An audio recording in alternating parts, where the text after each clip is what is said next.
21/10/2015 ندخل الآن منزل إحدى العائلات في ياقوت الشرقية. نقوم الآن بتقديم السلام. جيب الثاني، كيس الثاني كمان، قربوا لهني. تمام، بس حطه عندك، اتركه ولا وهي. روح جيب الكيس الثاني. قرب الكيس الثاني. إذا نحن الآن في منزل إحدى العائلات الفقيرة في مدينة سقبة 21/10/2015. يعطيك العافية أخي، كيفكم إن شاء الله بخير؟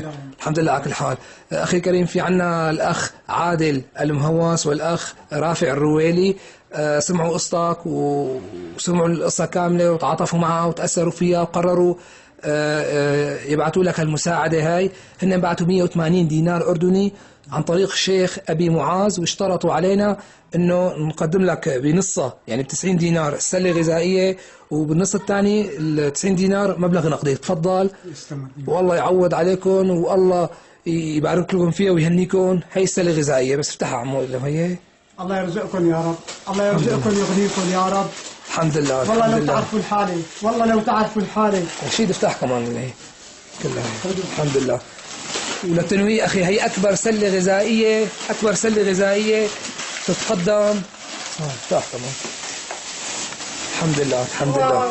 لك سناء، سناء، لك سناء، تعي اختي، اختي، تعي شوفي. الحمد لله على كل حال. شوفي. الحمد لله. ماني مصدق، ماني مصدق، انا ماني مصدق. الحمد لله اخي، الله فرجك. ماني مصدق، والله ماني مصدق. الله كريم. الحمد لله، الحمد لله. لك كيلو سكر ما حاسن اشتري، كيلو سكر ما حاسن اشتري. ضعفت عم بشرب سكرين، انا بحب الشاي، عم بشرب سكرين. ضعفت من السكرين، لقيت السكرين 100 ورقه هيك بجيب شوي، ما صفى فيني عزم، انا بشرب سكرين.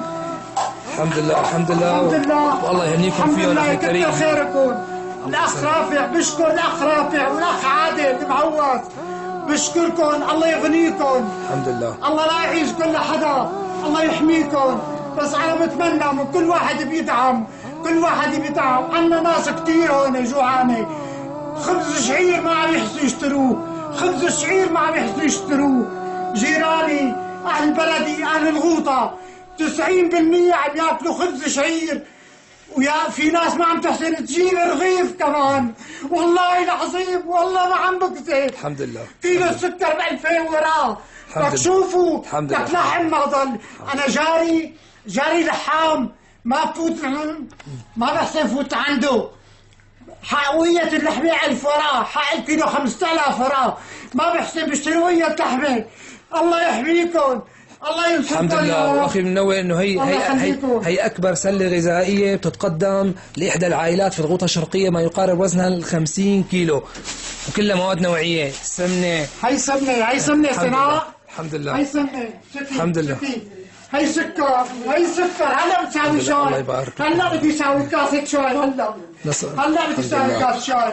صار لي 20 يوم عم بشتغل بالبيت، خايف من الشتاء، حطب ما معي.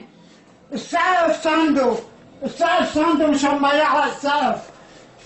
صار لي 20 يوم عم صلح بالبيت، 20 يوم صار لي عم صلح بالبيت. الحمد لله. والبيت هذا 100 متر، إلي 50 متر و50 لأخواتي. البيت ما كله إلي كمان، الحالة بالمرة. الحمد لله، والله أنا بتمنى منكم، أنا بتمنى منكم تبعتوا مساعدة لكل واحد محتاج. عنا 90% ما حاسين ياكلوا، ما حاسين يجيبوا رغيف. والله العظيم، والله ما في كذب. الله أعلم بالحال تبعنا. الحمد لله على كل حال. الحمد لله. ونحن بالفعل نتشكر الأخ عادل المهوس ورافع الرويلي، لأنه بالفعل يمكن المساعدة كبيرة، والحمد لله. وأكيد الحاجة ماسة عنا بالغوطة الشرقية، والحمد لله، والله يجزيهم عنا كل خير. الحمد لله. كتر خيركم، كتر خيركم يا رب. الحمد لله. أنا فردت السلة، ماني مصدق الأغراض هي اجت عندي هون. الحمد لله. أنا إلي أخ معاق، هي صورته من سنة ونص توفى. ليش؟ من قلة الغذاء، والله من قلة الغذاء توفى. ما عاد حسن يمشي، آخر جمعتين 3 ما حسن يمشي. يطلب كاسة الشاي ما حسن ساوي له إياها. والله من سنة ونص توفى. هي بطاقة شوفها. ما شفناها بطاقة معاق. هي بطاقة معاق أخي اللي أخ من شهر ضرب الطيارة كمان روحته من شهر. ماني مصدق أنا ماني مصدق. يكتر خيركم يكتر خيركم على هالأغراض. عمره ما اجتمع عندي هيك أغراض. أنا مسجل بالجمعية الخيرية من قبل الأحداث. هي مسجل بالجمعية الخيرية من 30 سنة. أنا مريض والله العظيم من 30 سنة مريض. الحمد لله على كل حال والله يجزيك كتر خيركم كتر خيركم. الحمد لله الحمد لله يا ربي.